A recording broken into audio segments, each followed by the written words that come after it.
Hey guys, I am Frank from Totally Foodies, and welcome back to my kitchen.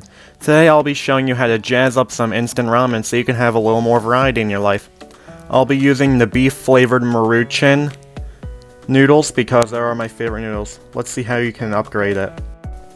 I'll be using the beef-flavored Maruchan noodles, as I already went through.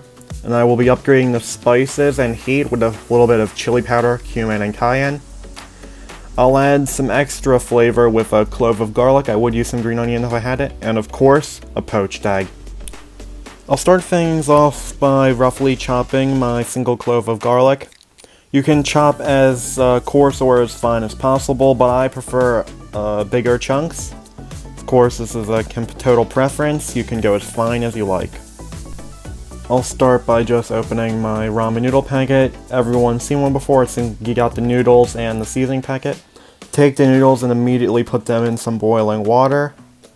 Just let them cook for a few minutes till the desired doneness. I like them a little soggy. We'll put them aside in the bowl so we can tackle the broth. The broth will be the seasoning packet. Just give that a little swirl to evenly disperse in the water. The garlic chunks from earlier.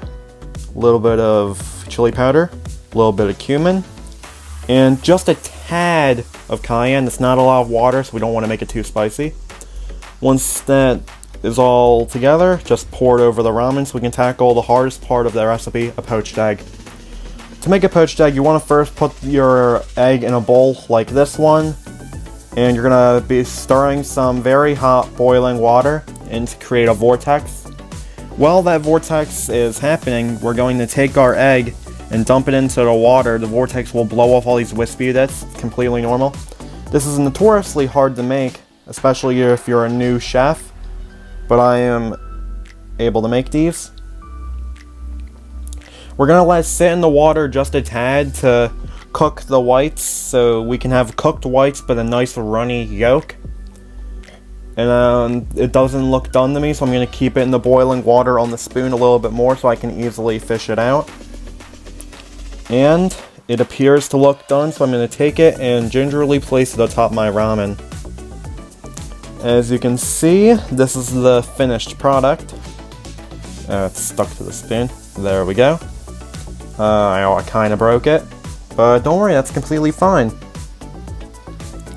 And you know, you're going to end up mixing it into your ramen anyway.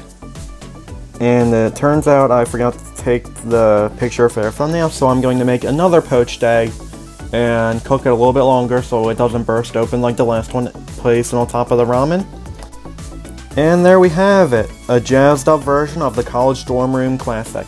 If you enjoyed the video, please be sure to like and subscribe. It really helps out the channel, and I always appreciate that.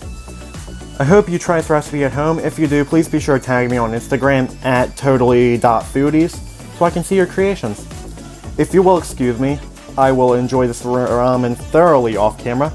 Thanks for watching.